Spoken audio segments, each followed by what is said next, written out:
Maravilha. Então tá bom. Bem-vindos a todos a mais um Master Live.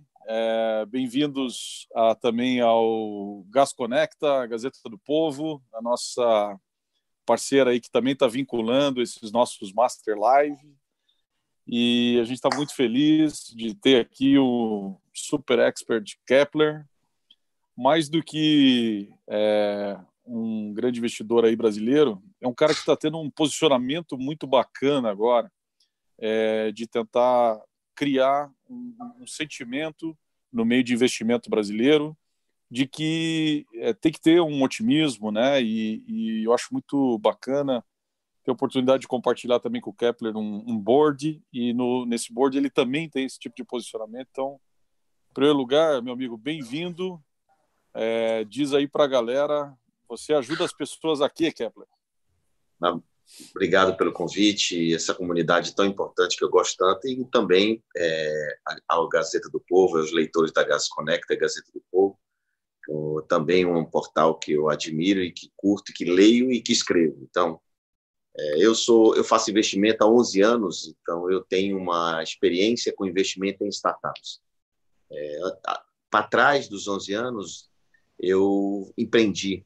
Então, eu tenho, ao todo, 40 anos empreendendo, fazendo negócio na economia tradicional como na economia digital. Nos últimos 11, foi investindo do outro lado da mesa, né? Eu estava do lado como empreendedor, depois passei para o lado de investidor. E é o que eu faço. Para quem também não me conhece, eu participo do Go New Economy como um dos speakers, né? Não posso dizer que eu sou professor, mas como é que a gente chama? Um dos facilitadores. Experts. Essa palavra é um pouco chique demais. Eu não me sinto expert, mas assim, um dos speakers, os caras que falam um pouco. E a minha parte é sempre trazer as melhores práticas daquilo que eu faço. Então, como tenho como característica falar sempre aquilo que eu aplico no meu dia a dia. Eu não sou um cara teórico, eu sou um cara da prática. Então, é muito legal esse conselho esse board que o Anderson comentou, porque é muito bom, porque tem legalista, tem teóricos, tem estudiosos. Eu sou sempre o cara do que fala simples, mais fácil, mais prático. Então, equilibra, né? Sempre é bom isso. Então, acho que essa live aqui, o objetivo dela é para isso, né? Para contar um pouco do que eu estou fazendo agora, né? E em relação ao mercado, em relação a essas startups, essas oportunidades. É muito mais do que otimismo, Anderson. É o que eu estou enxergando. Né? Porque otimista a gente tem que ser.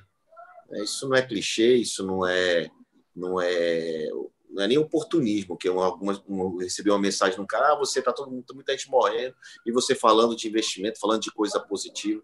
Eu digo, sim, meu amigo, mas você está num mundo, eu estou em outro. A minha sintonia é não negligenciar o que está acontecendo. A minha sintonia é já ver o pós-Covid. Eu já estou enxergando no pós-Covid, já estou vivendo essa vibe do que vai acontecer para frente, como eu vou me posicionar lá na frente, como a minha empresa vai se posicionar e como essas startups que estão ligadas a mim vão se posicionar, e assim como os investidores também. Então, só uma observação importante no teu comentário em relação ao positivismo, que eu realmente sou positivo, mas eu só falo aquilo que eu estou enxergando. E se eu estou enxergando que está acontecendo investimento, por que não comentar isso? Por que não fomentar isso? Por que não avisar aquele que está com medo que é apenas um receio que isso passa? Porque uma coisa a gente tem que ter absoluta certeza dessa crise. Tem data para acabar. Né? Tem data para acabar. Isso não vai ficar para sempre. Então, se tem data para acabar, se você não sabe quando se prepare agora. Muito bom. Já de cara, uma aula master aí, né? Celso, dá uma luzinha para o pessoal também, por favor, cara, para cumprimentar os nossos colegas. Às vezes tem alguém chegando aí novo nas nossas lives, né? A gente está vivendo um turnover de lives. Então, exato. Não, super bacana, gente, né? Eu acho que assim, bom, obrigado aí para todo mundo, né? Tá aqui, aí o João, o Kepler, realmente, né? A figura ímpar aí, né? E de a gente poder bater um papo, tá? Eu acho que assim, o que eu ajudo as pessoas, né? Basicamente eu ajudo as pessoas fazendo certas perguntas e novas perguntas para tentar encontrar, né, uma perspectiva diferente para a gente poder criar inovação, né? Acho que neste momento, mais do que qualquer hora da história, momento da história, a gente está vendo isso, né? Falar em novo normal era um papo bacana, né? Agora nós estamos vivendo um novo normal. Então, assim, eu acho que a gente agora tem que fazer várias perguntas, tá? Se a gente não fazia, agora tem que fazer. E tem que ter muita pergunta nova para a gente fazer. Então, eu estou nessa de ajudar os conselhos, né? Basicamente, aí, nos últimos 10 anos, mais de 20 conselhos, ajudando, né? Companhias aqui fora do Brasil nessa história de fazer questionamentos, né? Ser membro de boards de Open Innovation Global, né? E tudo mais, é ajudar a fazer certas perguntas, novas perguntas, e vamos embora, né? Temos que olhar Legal. Legal, Celso. É um privilégio dividir aqui esse programa contigo, é um privilégio dividir o Master também lá contigo, com o Kepler. Eu fico muito honrado aí com o apoio de vocês. Vamos exercitar aqui um pouquinho com o nosso convidado, Kepler. Cara, você falou na tua abertura agora sobre essa questão do posicionamento, né, como investidor, do pós-Covid, etc. Você acha que tem aí um rearranjo até do teu foco como investidor? Você acha que a sociedade vai estar sensível a coisas diferentes e, naturalmente, os negócios vão caminhar, de certa forma, para algumas outras tipos variáveis ou expectativas? Você acha que o mercado está mudando e, com isso, naturalmente, a tua tese também ela é influenciada? Não, a minha tese não vai mudar, porque eu já vinha com mindset de nova economia de muitos anos, né? Eu já vinha trabalhando a nova economia e as empresas que se relacionam comigo, elas já estão com esse mindset ajustado. Como o Celso falou, é o novo normal que a gente está vivendo. Só esse novo normal eu já vivia, né? É só para relembrar quem está assistindo que muita gente foi pego de surpresa, muitas empresas fecharam as portas. Não é que dava para prever o que aconteceu, mas dava para você ter se adaptado a essa nova economia. Quem é master já sabe o que é que tem que ser feito, né? Porque a gente falou muito sobre essas oportunidades que estão à frente. Então, se fala em home office, né? Para muitas empresas nem imaginavam dar essa possibilidade de controlar o colaborador em casa, né? Então, a gente já trabalhava em home office, já trabalhava em espaço colaborativo, já tinha uma mentalidade diferente, né? E aí, tantas coisas, restaurantes demoraram a entender que o delivery era essencial porque se preocupavam com a taxa do iFood, do Uber Eats, quando que, na verdade, não se preocuparam em fazer seu próprio delivery. Agora estão tendo que correr atrás para fazer isso de forma imediata. Então, assim, muitos negócios e empresas não estavam adaptadas a esse novo normal que foi bem falado aqui. Então, não é que a minha tese vai mudar, minha tese está aprimorada. Ou seja, mais do que nunca, eu estou investindo em negócios escaláveis. Mais do que nunca, esses negócios vão ser essenciais para a vida de todo mundo. As startups hoje, eu tenho um artigo que eu escrevi, inclusive, na Gazeta, que agora é hora de investir em startups. Justamente porque essas empresas que estão sobrevivendo. No primeiro momento, o impacto foi, eu vou cuidar do caixa dessas empresas. Vamos fazer isso. Mas depois a gente viu que elas estavam aumentando de resultado, aumentando seu faturamento. Por quê? Porque elas eram essenciais para muitas dessas empresas que estavam impactadas, com lojas fechadas, franqueados não conseguiam se relacionar com seus franqueados, né? A franquia não conseguia com seus franqueados, as lojas fechadas, como é que fazia distribuição? Até quem tinha e-commerce, o seu cross-dock estava descentralizado, quanto que, na verdade, não conseguia mais tirar esse produto das lojas. Então, muita coisa que aconteceu, a solução e a saída se deu através de negócios de startups, né, que tem essa mentalidade. Então, a minha tese não vai mudar, muito pelo contrário.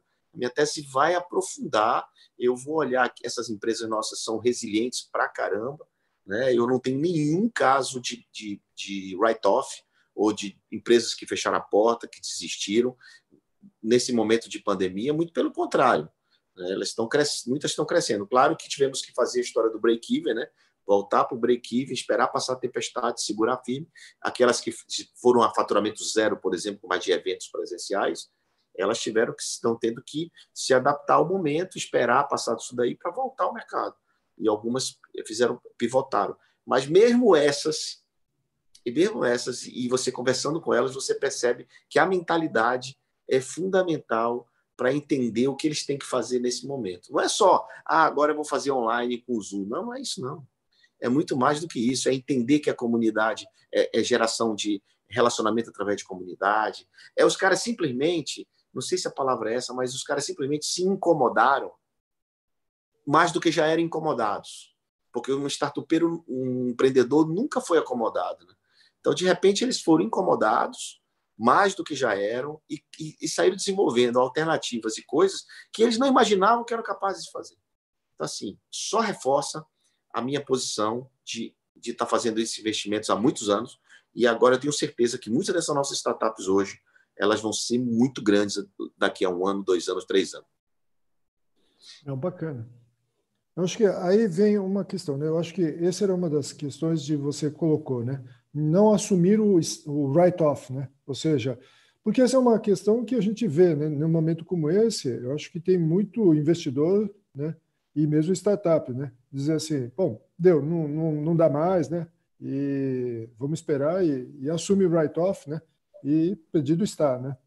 Então, aparentemente, este tipo de mindset também, tanto do lado do empreendedor, né, do founder, de não querer desistir, mas também aí a questão é dos investidores também não quererem desistir, né? Agora, a pergunta é, que tipo de, né, qual é então a característica desse investidor que continua acreditando como você, né, dizendo assim, tem futuro, né? Porque não é todo investidor que vai fazer essa aposta, concorda? Olha, tem duas situações, Celso. A primeira são os investidores que eles já investiram, né? E são aqueles que ainda vão investir ou tem que fazer mais uma parcela de um investimento, enfim. Os que já investiram, obviamente, eles querem proteger o investimento. Eles não querem perder. O write-off é o botão de eject quando entende que não dá mais, né? Então, pode ser dado esse botão de eject, mas aqueles que ainda têm algo a depositar. Aqueles que já depositaram, eles querem se agarrar às possibilidades que existem para que esse negócio não perca o valor investido. Então, essa é a imagem que eu tenho do investidor. Do lado do empreendedor, como eles já trabalhavam em condições de certeza, fazendo muito com muito pouco, né, já era esse padrão. Então, quando a gente faz o setup do investimento, a gente aloca muito detalhadamente o que ele vai fazer com esse recurso. O que a gente fez foi imediatamente olhar essa alocação e distribuir melhor essa alocação para que ele não colocasse dinheiro bom em coisa ruim. Ou seja, não adianta você agora continuar um planejamento que você está para fazer tal coisa, uma expansão ali, um outro produto aqui, uma nova feature. Não, agora é hora de você reestruturar o seu planejamento, repactuar, repensar, entender que esses 3 meses vão ser 3 meses difíceis e reestruturar tudo. Então, esses empreendedores e aí respondendo diretamente a sua pergunta no lado do empreendedor, num primeiro momento eu achei que a gente ia ter problema com isso, porque eles estavam reticentes. Por exemplo, saiu uma nota da Casec, que é uma venture capital argentina, que foi muito radical, né, falando o que eles tinham que fazer. Saiu uma nota quem foi o investidor, uma nota da Sequoia Capital, né, também falando o que eles precisavam fazer. E a gente, logo na sequência, soltou a nossa nota, que foi um mix das duas coisas, mas com muito otimismo de dizer assim, cara, vamos analisar o que cada uma precisa de forma independente. Então, nem todo mundo é igual, nem toda startup é igual uma da outra. Então, o que a gente fez um comitê de crise, botamos todas elas numa planilha, né, e entrevistamos uma por uma, fizemos um trabalho distribuído muito grande com todo o time de colaboradores e começamos a falar com todo mundo. Aliás, né, Kepler, acho que para que todo mundo que está nos assistindo dizer, você hoje em quantidade provavelmente é o maior investidor do país, né, em termos de quantidade de startups investidas, né? São 605 investimentos, a gente é o maior da América Latina.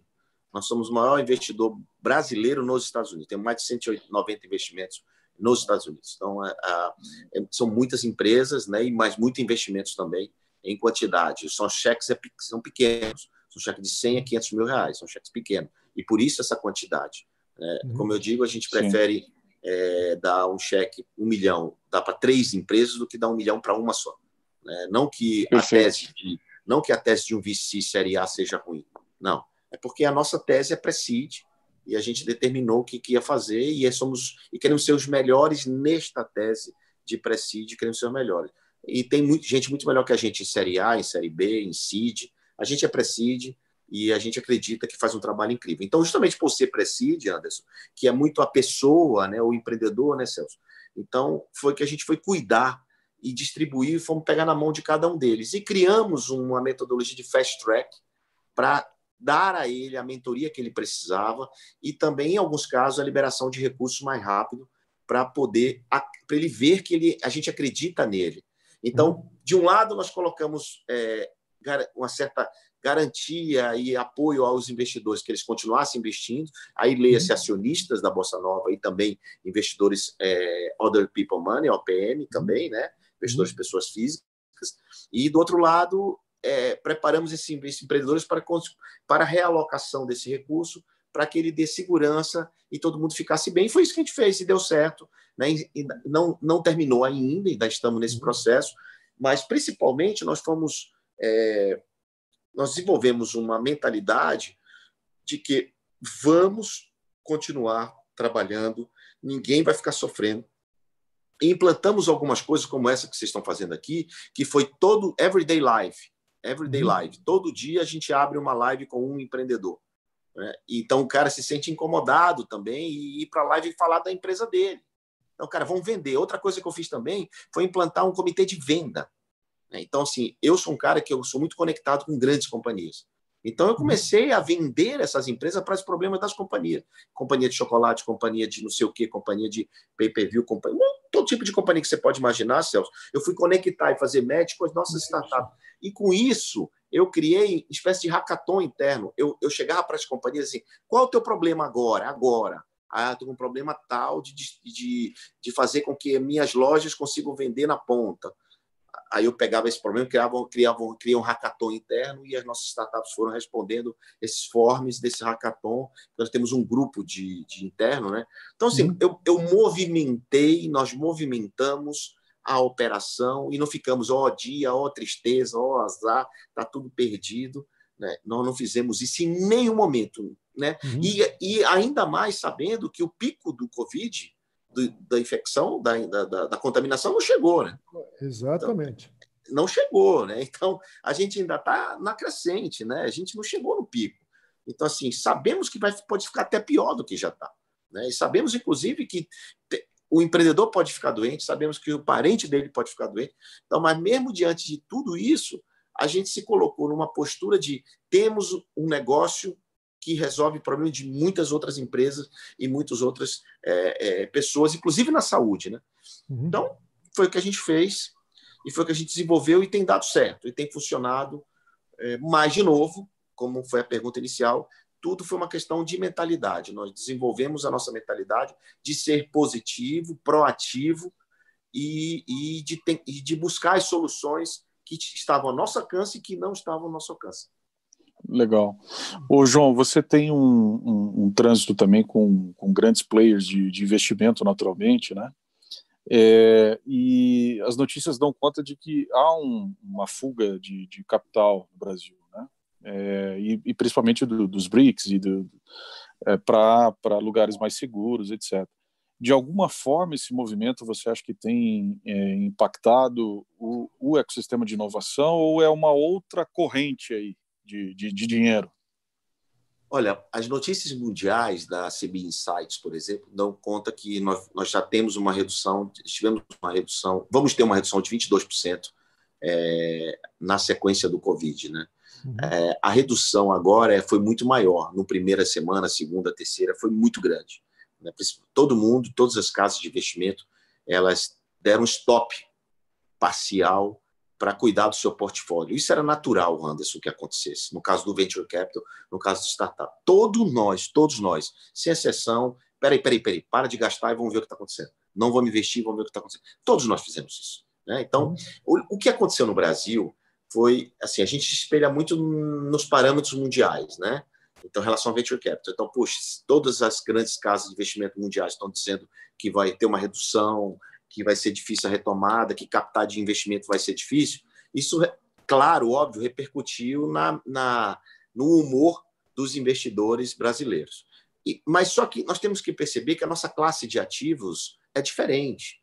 A gente não está falando de bolsa de valores, a gente não está falando de... apesar de ser similar à renda variável, mas é uma classe de ativo diferente.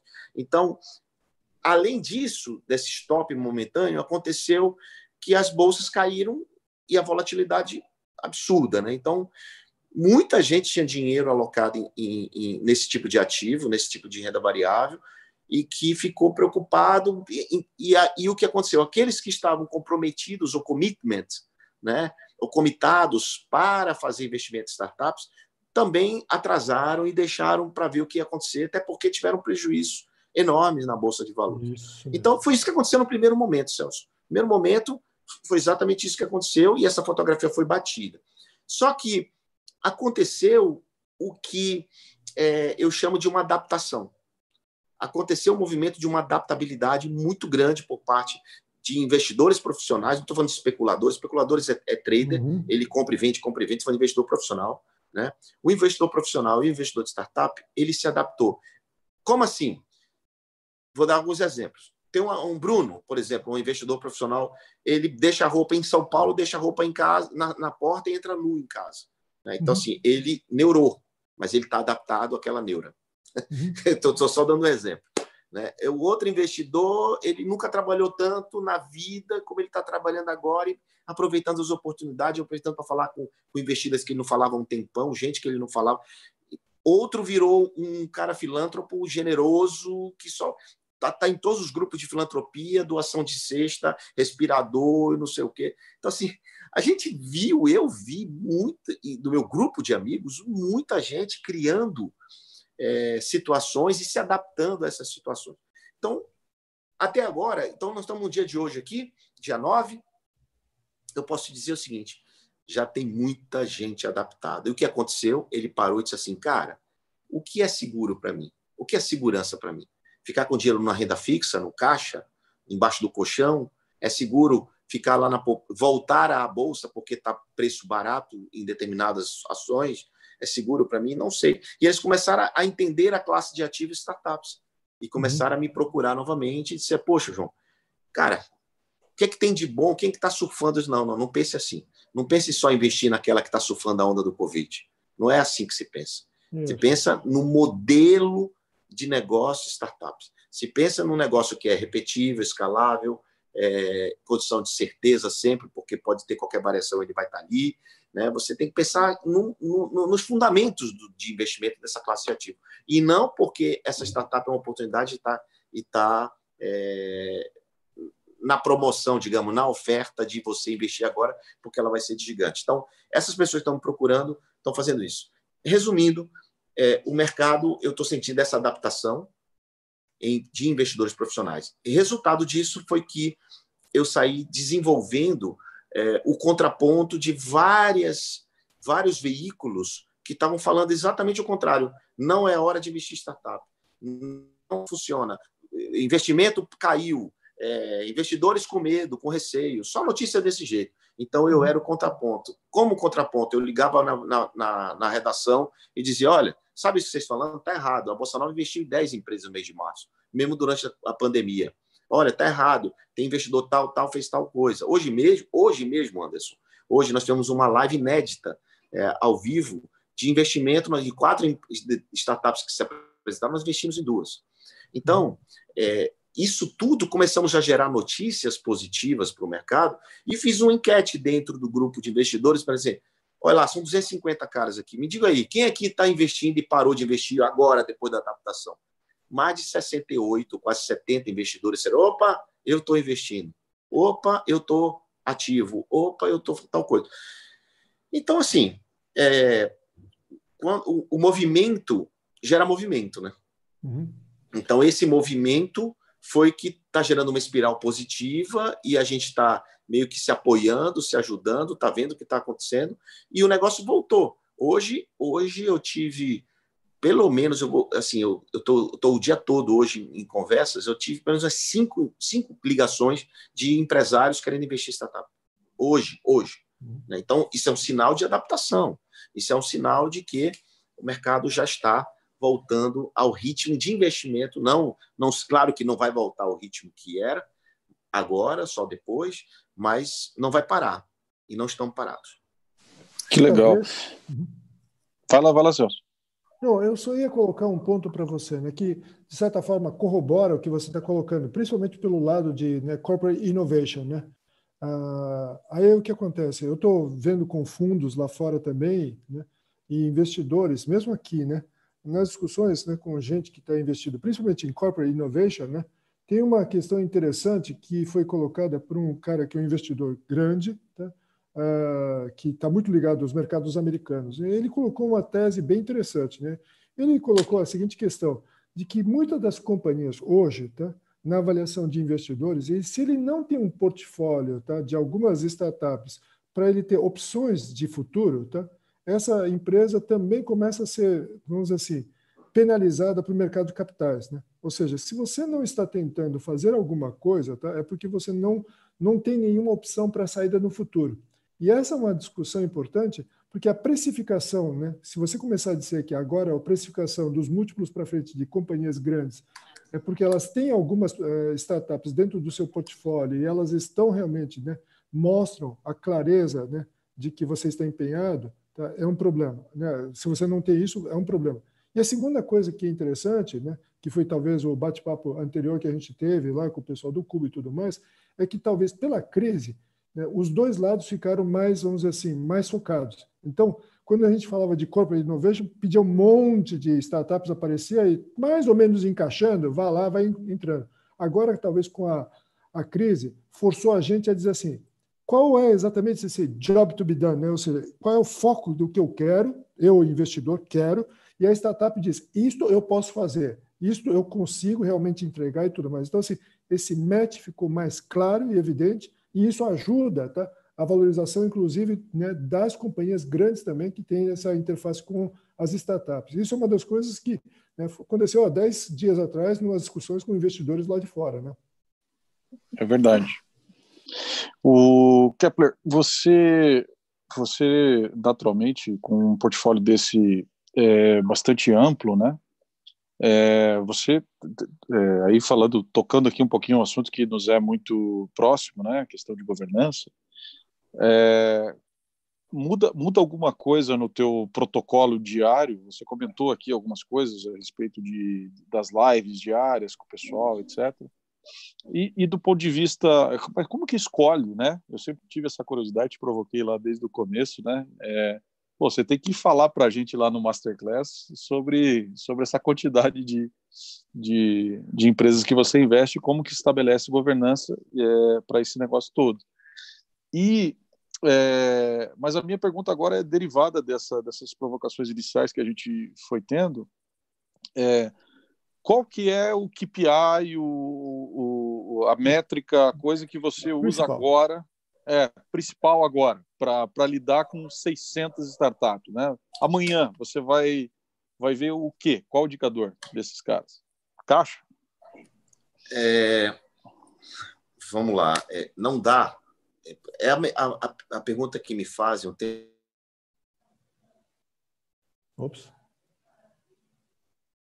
Opa, travou um pouquinho. A primeira, sem você ter feito, mas o que é importante. Né? Travou, voltou, Kepler. Voltou. Como cuidar de 600 investimentos? Né? Como é que cuida disso? Muita gente, nesse estágio que a gente faz, muita gente acredita que isso é spray and pray. Né? Spray and pray. Joga um monte para ver o que acerta. Né?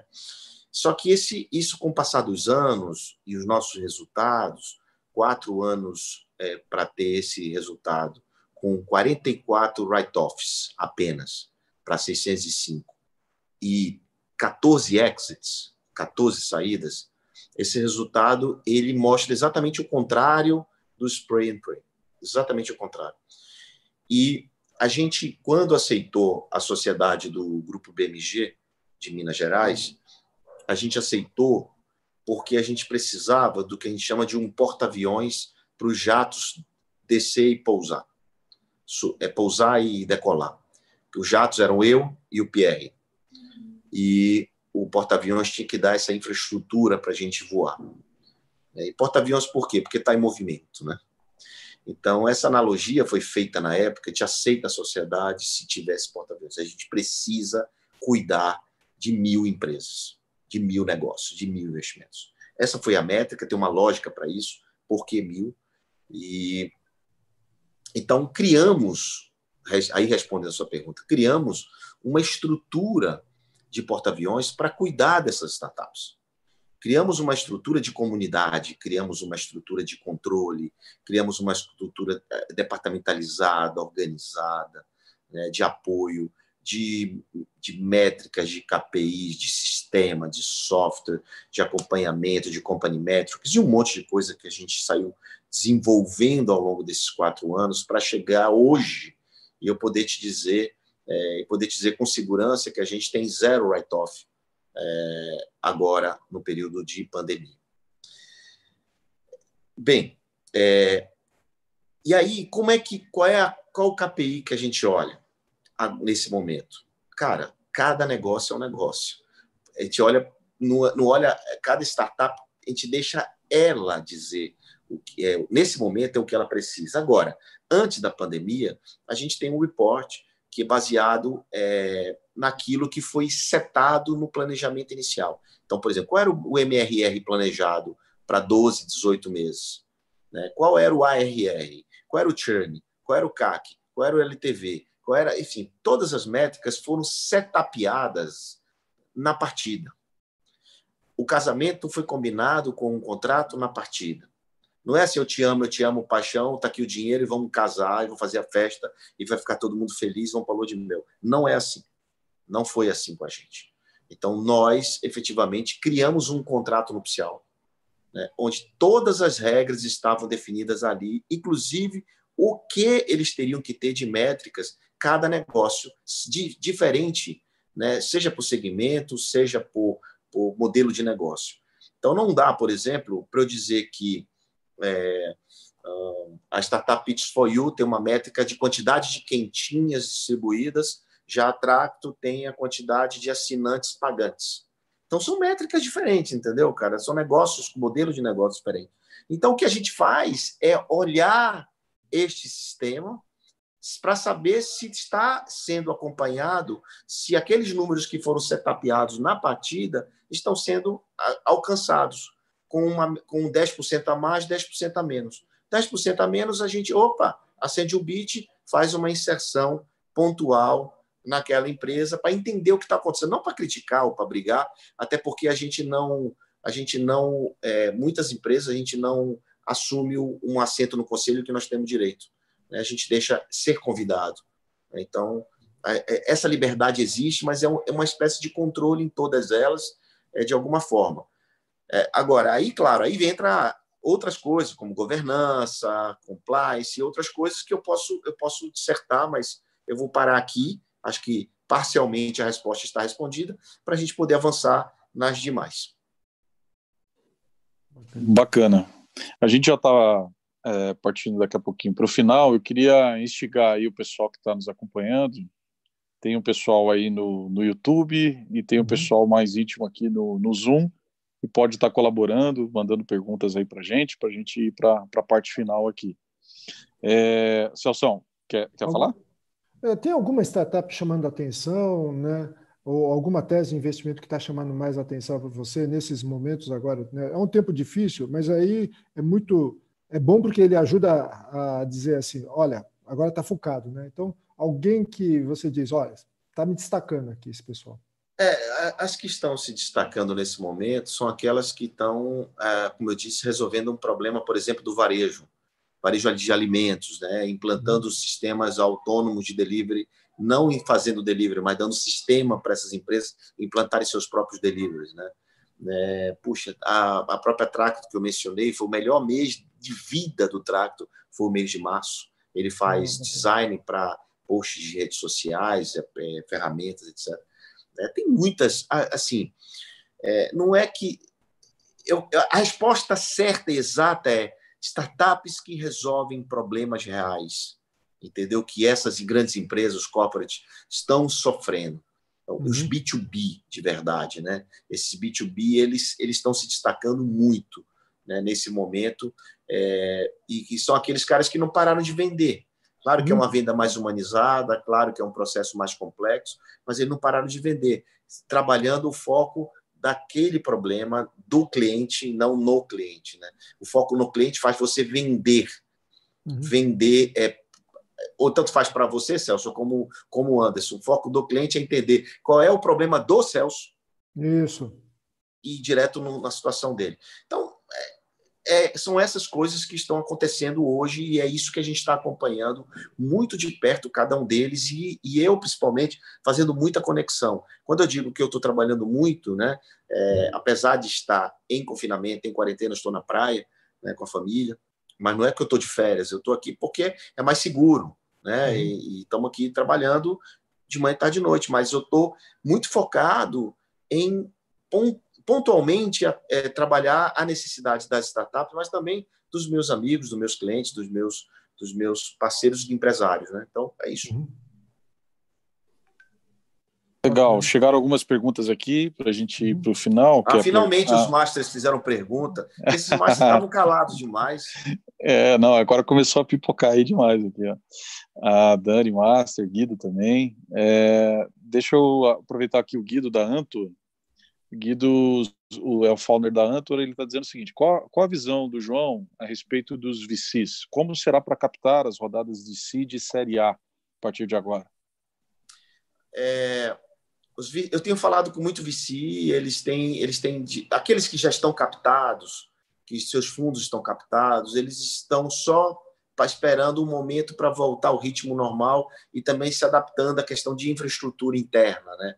Mas eles vão voltar ao investimento em ritmo normal. Se tinham previsão de fazer 12 investimentos por ano, eles vão fazer os 12 investimentos por ano. Estou falando de série A, tá? Para frente. Então, eles vão voltar ao ritmo normal, acredito 100% nisso. Eles estão declarando isso, tá certo? Então, claro que agora, nesse momento, está mais complexo, mais lento, porque eles também estão cuidando do próprio portfólio. E os anúncios estão sendo feitos, cara. Tem gente anunciando investimento por aí. Já tem coisa. Só que a mídia, a imprensa, está tão focada no negativo, em quantidade de mortes, e não sei o quê, e pá, que não está observando as coisas interessantes que estão acontecendo no mercado e está deixando em segundo plano.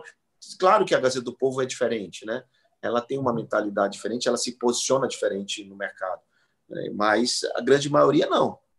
Então, quando você... Isso não é esse tipo de pauta não é muito aceita, né? Putz, reunião de grupo de VCs para entender o momento e voltar a investir no mês que vem. Isso ninguém fala. Não é interessante. É verdade.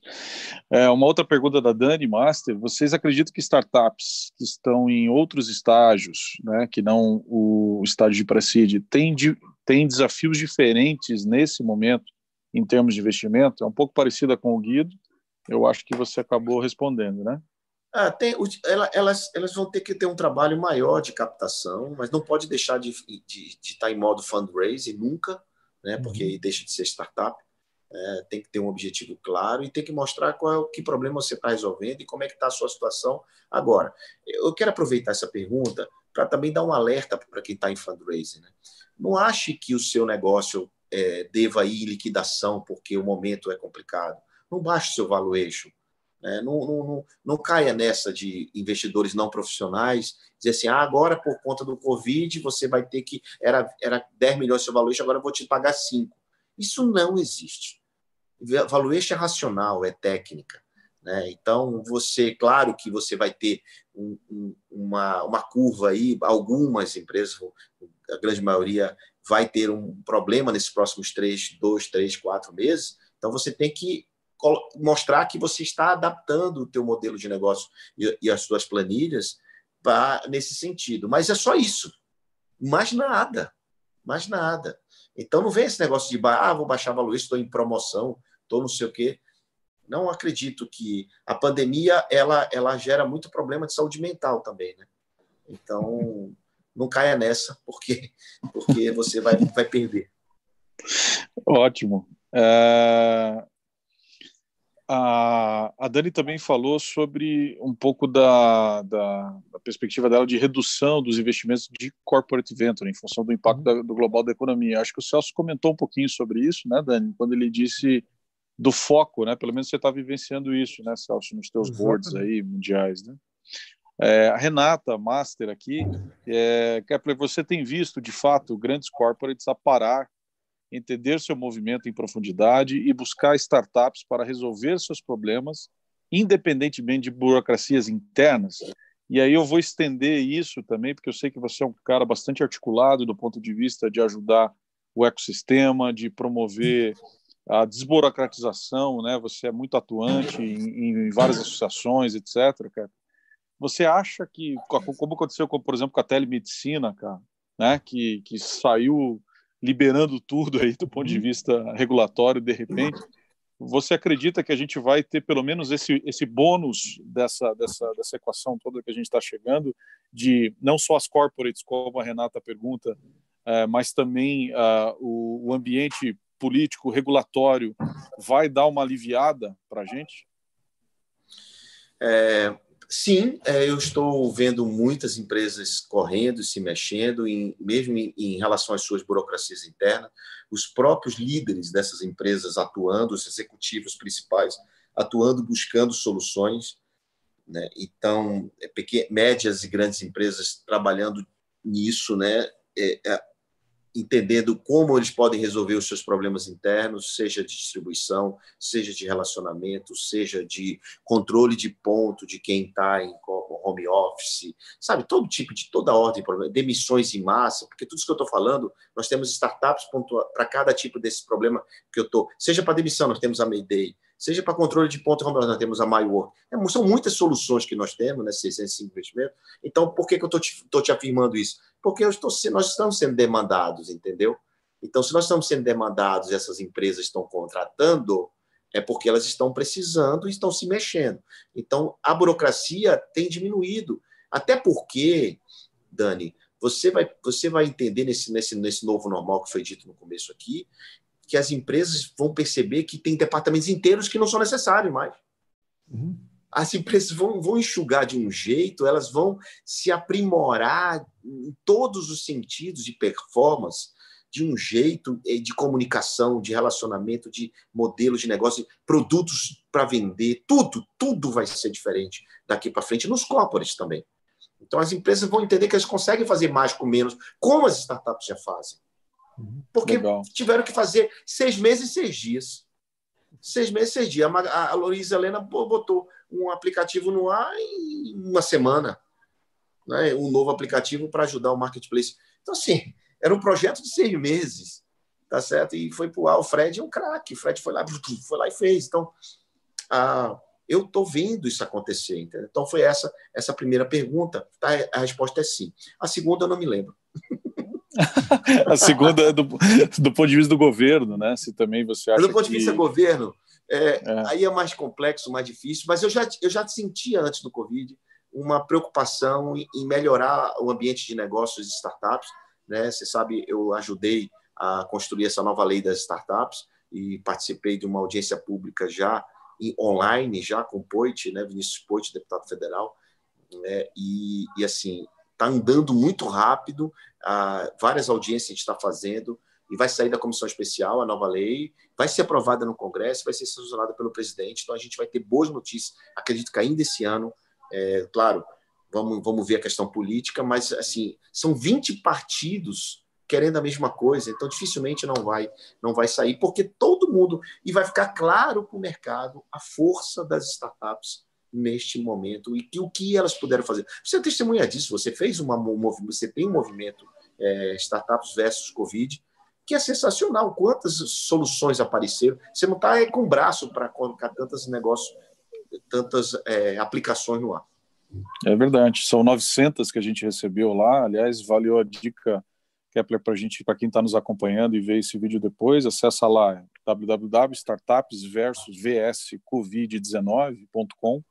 A gente tem lá 900 startups separadas por categoria. Daqui a pouquinho está vindo aí, inclusive, grandes instituições que estão nos apoiando. Eu acho que já posso até dar um spoiler aqui. A gente está assinando com o Sebrae. A gente vai pegar e vai fazer uma curadoria em cima das 900 startups. Vai estar apontando quais dessas startups atendem pequenos e médios negócios brasileiros. O Sebrae quer essa informação e ele vai botar para quebrar, para divulgar isso aí. Então, muito legal. Obrigado aí pela deixa, Kepler. E você falou do Sebrae aí. O Sebrae tem se mostrado um parceiro sensacional nesse momento, né? Todo mundo atuando, aí o time está todo trabalhando. O Sebrae Nacional tem feito um trabalho incrível de apoio ao pequeno, médio e também ao grande, seja com informação. E aí está provado, né? Mesmo com a redução do Sistema S, mas muita coisa está sendo canalizada para o Sebrae conseguir desenvolver, seja aquela história do banco, da liberação de crédito. Então, sim, de repente, também o processo vai ser agilizado por quem é de direito, porque o Sebrae sempre fez um trabalho incrível e nunca foi, dentro do contexto governamental, nunca foi uma peça tão importante. E quando eu vejo que o governo federal faz um aplicativo em tempo recorde para cadastrar os informais, que tem mais de 36 milhões de informais cadastrados. 36 milhões de... Hã? Como? É isso mesmo. 36 milhões de informais cadastrados, quando que esse pessoal não tinha nem nome cadastrado. Não tinha nada. Hoje temos... Cara, imagina, o governo vai ter acesso a essas pessoas e vai poder ajudar diretamente essas pessoas, esses informais, que informais não era gente. Ambulante não era gente no Brasil. De repente, a gente tem isso cadastrado, vai poder mapear, vai poder criar soluções para ele. Daqui a pouco essa API vai ser aberta e muitas startups vão poder gerar atividade para esses caras. Imagina a força de venda que são esses informais. Imagina eles todos organizados em formato de aplicações de venda, como a própria Magazine Luiza mesmo, gerando renda para esse pessoal. Pô, cara, é incalculável o que um problema consegue fazer com o país.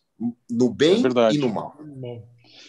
O Olívio está perguntando, desculpa, Celso, estou puxando aqui. Não, é isso aí mesmo. O Olívio ele trouxe um negócio legal aqui que vai no outro extremo do que nós estávamos falando. Eu acho que é bem legal, eu vou ler. A pandemia desencadeou a portaria 467, publicada no dia 20 de março, no Diário Oficial, que regulamentou a questão do atendimento médico à distância, né? Como as inúmeras startups de saúde aparecendo, quais seriam os cuidados dos investidores em relação a essa quantidade de startups aparecendo, já que abre-se as portas de um campo pouco conhecido. Muito interessante, Olívia, a sua pergunta. O que você acha, Kepler? Eu acho que a gente, não só para a telemedicina, mas serve também, e principalmente porque é uma questão que ele levantou, o investidor nunca ele pode investir pela onda, ou pelo momento, ou porque agora é telemedicina, eu vou investir em telemedicina. O investidor ele tem sempre que pensar pela tese dele.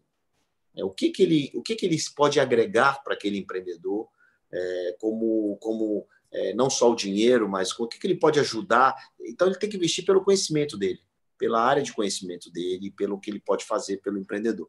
Então, dito isso, por exemplo, eu não invisto em saúde. Não é porque eu sei que telemedicina vai agora bombar que eu vou me aventurar a investir em saúde. O que eu posso fazer é criar um fundo de saúde onde eu vou ter especialistas, médicos, pessoas com know-how em telemedicina, ou então eu vou seguir um líder. Agora, eu, sozinho, pegar meu recurso e investir numa startup de telemedicina, porque é uma oportunidade, eu não faria, por melhor que fosse a oportunidade. Entendeu? Porque eu não conheço, como é que eu vou poder ajudar esse empreendedor? Muito legal. Fala lá, Celso. Que o Marcelo Venturini colocou, né? Também que foi muito interessante. Ele coloca o seguinte: boa noite, Master Kepler. Quando você acha que vamos ter um mercado secundário para startups aprovado e regulado pela CVM? Essa pergunta é sensacional. A gente sofre muito isso, queremos isso, buscamos isso, né? A CVM está sendo demandada para poder atender isso, né? Então, eu acredito que esse ano a gente não vai ter mais, né? Esse ano não muda isso, mas o ano que vem é inevitável, a gente vai sim ter alguma regulamentação nesse sentido de mercado secundário no Brasil. Por quê? A gente nunca teve tantos investidores de bolsa, a gente nunca teve tantos investidores qualificados, a gente nunca teve tantos investidores de startups. Então, isso é premente, isso é urgente. Tá todo mundo que... Eu tenho uma carteira de startup, é o que eu posso querer fazer secundária dela.